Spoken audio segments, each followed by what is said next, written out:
ഈശോ മിശിഹായ്ക്ക് സ്തുതിയായിരിക്കട്ടെ. പ്രിയ സഹോദരങ്ങളെ, റേശുമാലാഖമാരുടെ തിരുനാളിന് ഒരുക്കമായിട്ടുള്ള രണ്ടാമത്തെ ദിവസമാണ് ഇന്ന്. മിഖായേൽ, റഫായേൽ, ഗബ്രിയേൽ ആണല്ലോ നമ്മൾ ഇപ്പോൾ റേശുമാലാഖമാരെന്ന് മനസ്സിൽ കാണുന്നത്. പക്ഷേ അത് 7 സപ്താത്മാക്കളുണ്ടെന്ന് നമ്മൾ കഴിഞ്ഞ പങ്കുവെക്കലിൽ മനസ്സിലാക്കി. അതിൽ 3 പേരെയേ നമ്മൾക്കറിയുള്ളൂ. അതുകൊണ്ട് നമ്മൾ റേശുമാലാഖമാരെന്ന് പറയുമ്പോൾ ഈ 3 മാലാഖമാരുടെ കാര്യമാണ് പറയുന്നത്. മിഖായേൽ മാലാഖ വെളിപാട് പുസ്തകത്തിൽ പല സ്ഥലത്തും നമുക്ക് കാണാം.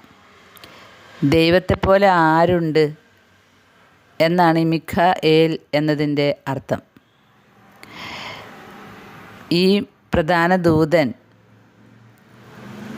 സ്വർഗത്തിലെ 1-ാം പ്രഭു എന്ന നിലയിലാണ് അറിയപ്പെടുന്നത്. ദാനിയേലിൻ്റെ പുസ്തകത്തിൽ 10 പറയുന്നുണ്ട്, പ്രധാന ദൂതന്മാരിൽ ഒരാളായ മിഖായേൽ എൻ്റെ സഹായത്തിനെത്തി എന്ന്. അതുപോലെ പ്രധാന ദൂതനായ മിഖായേൽ മോശയുടെ ശരീരത്തെ ചൊല്ലി പിശാചിനോട് തർക്കിക്കുന്നുണ്ട്, യൂദാ 9. ദാനിയേലിൻ്റെ കാവൽ ദൂതനായിട്ടാണ് ഈ മിഖായേൽ വരുന്നത്. മറ്റൊരു പ്രത്യേകത, യേശുവിൻ്റെ 2-ാം വരവിൽ പ്രധാന ദൂതനായ മിഖായേലിന് വലിയ സ്ഥാനമുണ്ട്. പ്രധാന ദൂതൻ്റെ ശബ്ദം ഉയരുകയും ദൈവത്തിൻ്റെ കാഹളധ്വനി മുഴങ്ങുകയും ചെയ്യുമ്പോൾ കർത്താവ് സ്വർഗത്തിൽ നിന്നിറങ്ങി വരും.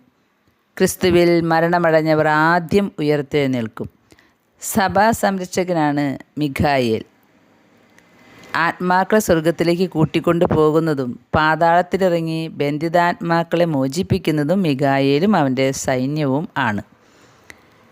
മിഖായേൽ മാലാഖയുടെ പ്രാർത്ഥന സഭയിൽ ആദ്യകാലത്ത് കുർബാന കഴിഞ്ഞാൽ ചൊല്ലാറുള്ളതായിരുന്നു. എന്തുകൊണ്ടോ അത് നിന്നുപോയി.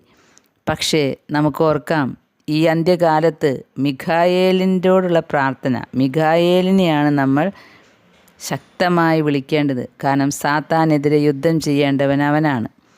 സ്വർഗീയ രാജകുമാരൻ, സ്വർഗസൈന്യാധിപൻ. പ്രിയ കൂട്ടുകാരെ, ഇത് കേൾക്കുന്ന നമ്മളെല്ലാവരും വിശുദ്ധ മിഖായേലിനോടുള്ള പ്രാർത്ഥന ഒരിക്കലും മുടക്കരുത്.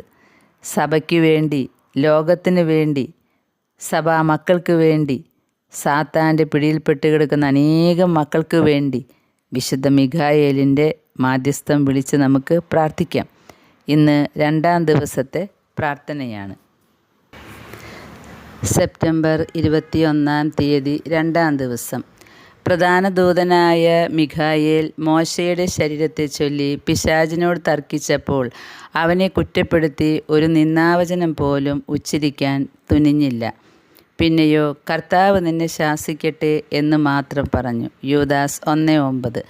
സാത്താനെതിരെ പോലും നിന്ദാവചനം ഉച്ചരിക്കാതെ നാവിനെ സൂക്ഷിച്ച വിശുദ്ധ മിഖായേലെ, മറ്റുള്ളവരെ നിന്ദിക്കുകയും പരിഹസിക്കുകയും പുച്ഛിക്കുകയും അവഹേളിക്കുകയും ചെയ്യുന്നതിൽ ആനന്ദം കണ്ടെത്തുന്നതിൽ നിന്ന് ഞങ്ങളെ തടയണമേ.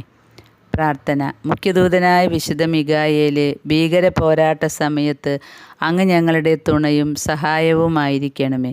പിശാചിൻ്റെ ദുഷ്ടതയിലും കെണിയിലും നിന്ന് ഞങ്ങളെ കാത്തു രക്ഷിക്കണമേ. ദൈവം അവനെ ശാസിക്കട്ടെ എന്ന് ഞങ്ങൾ എളിമയോടെ പ്രാർത്ഥിക്കുന്നു.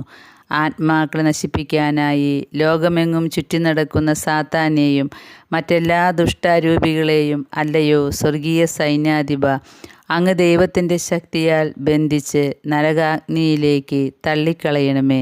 ആമേൻ. ഒരു സ്വർഗസ്ഥനായ പിതാവേ, ഒരു നന്മ നിറഞ്ഞ മറിയമേ, ഒരു തൃത്വസ്തുതി.